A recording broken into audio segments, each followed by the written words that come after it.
बैठ जाओ, सब बैठ जाओ। साथियों, हम लोग अपना जब वो ज्वाइंट डेलीगेशन हम लोग जेएनयू के 4 ऑफिस बीरर वहाँ अंदर लेके गए, जो ज्वाइंट सीपी जो इस मामले को देख रहे हैं आरपी उपाध्याय, उनसे मुलाकात की। और देखिए, जो चीज़ें हम लोग शुरुआत से बोल रहे हैं कि जेएनयू के जो एरिया है उसका कॉम्बिंग कराया जाए, ये काफ़ी दिन से दिल्ली पुलिस टाल रही थी। हम लोग बार बार जाते थे, इस चीज़ को बोलते थे। दिल्ली पुलिस नजीब की फैमिली को बोलती थी कि ये जेएनयू इश्यू नहीं होने देता। हम लोग जब जाते थे तो वो बोलते थे कि जेएनयू प्रशासन नहीं होने देता, और इस तरह से टाल मटोली में पूरी चीज चल रही थी। उस दिन जब हम लोगों ने वसंत विहार पुलिस स्टेशन को घेरा है, तब उसके बाद से जेएनयू जो ये दिल्ली पुलिस है उसने कॉम्बिंग करना शुरू किया एरिया की। लेकिन हम लोगों की डिमांड थी कि हम लोगों को आप पे विश्वास नहीं है, इसीलिए किसी भी एक या तो टीचर्स को एक दो, या तो कोई यूनियन से या स्टूडेंट कम्युनिटी से आप लोगों को रखिए। तो उन्होंने आज इस चीज़ को बोला है, अगर आप जो भी लोग रहना चाहते हैं स्टूडेंट कम्युनिटी से या टीचर्स कम्युनिटी से, वो हमारे साथ कॉम्बिंग में रहिए। और हम लोग हम लोग भी चाहते हैं कि ट्रांसपेरेंट कॉम्बिंग हो। आज इनकी समझ में आया जब रास्ता जाम किया, जब उस दिन वसंत विहार जाम किया।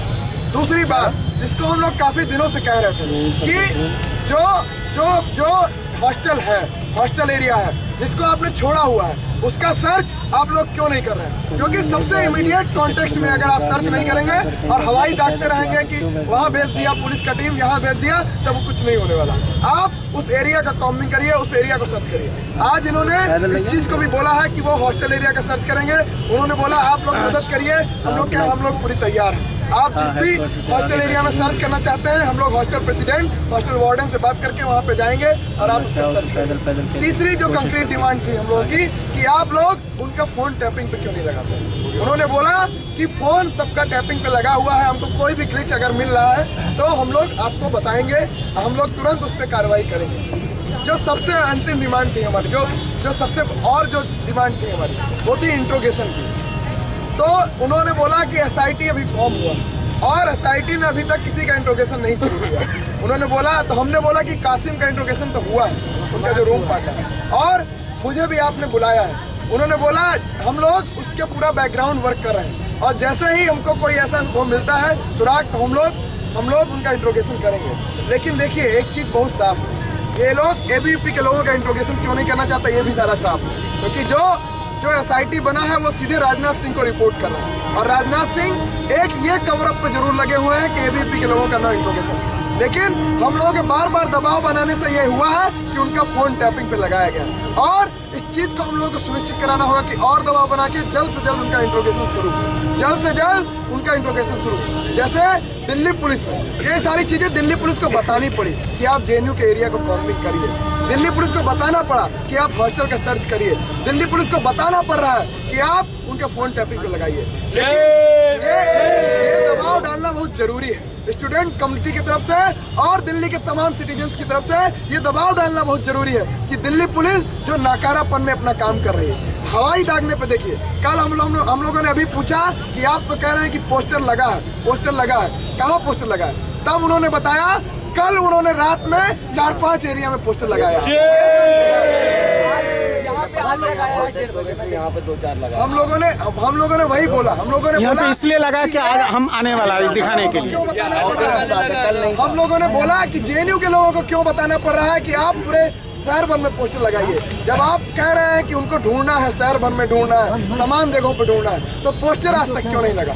इन लोगों का अकल तब ठिकाने लगता है जब लोग सड़कों पर निकल के प्रोटेस्ट करते हैं। अभी बोल रहे हैं कि आप लोग रोड जाम मत किया करिए, इसमें बहुत फोर्स लग जाता है और बहुत आप लोगों का बहुत टाइम खर्च होता है, इसीलिए नजीब को ढूंढने में थोड़ा दिक्कत होता है। हम कहें देखिए, सिखाइए मत। अगर रोड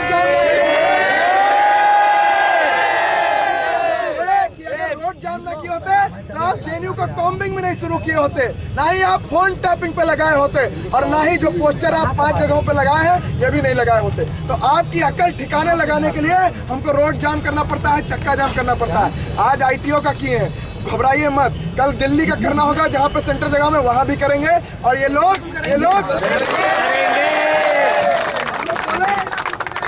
बोले कि आप अपनी नौकरी कर रहे हैं कि ये लोग, लेकिन वाकई में नजीब के साथ दर्द के रिश्ते को लेकर जुड़े हुए हैं, इसीलिए चक्का जाम कर रहे हैं। आप अपनी नौकरी करिए, आप अपनी नौकरी ट्रांसपेरेंसी के साथ और ईमानदारी के साथ करते रहिए, इसीलिए ये लोग चक्का जाम कर रहे हैं। और जब जब उससे मुकरेंगे तब तब ये लोग आएंगे, आपका चक्का जाम करेंगे। जहां भी जरूरत पड़ेगी, होम मिनिस्ट्री का जरूरत पड़ेगी, होम मिनिस्ट्री का चक्का जाम करेंगे। और बहुत सारे लोग तैयार बैठे हैं बहुत सारी जगहों से आने के लिए। ट्रांसपेरेंसी से काम करें तो चक्का जाम करने की जरूरत ही नहीं पड़ेगी। वही हम लोगों ने बताया।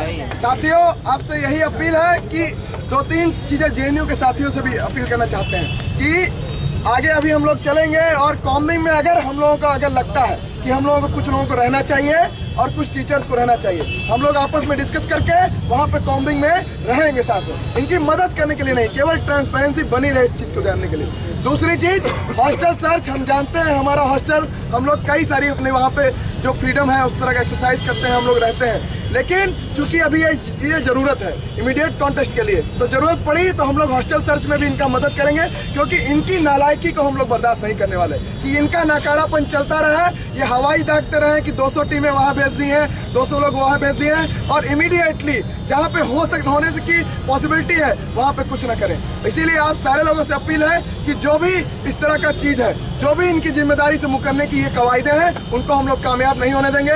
इसी तरह चक्का जाम करते रहेंगे। आज दिल्ली पुलिस का किया है, कल जाके सोमवार को अपने जेएनयू प्रशासन का भी करेंगे, लेकिन नजीब को ढूंढने की ये कवायद जारी है।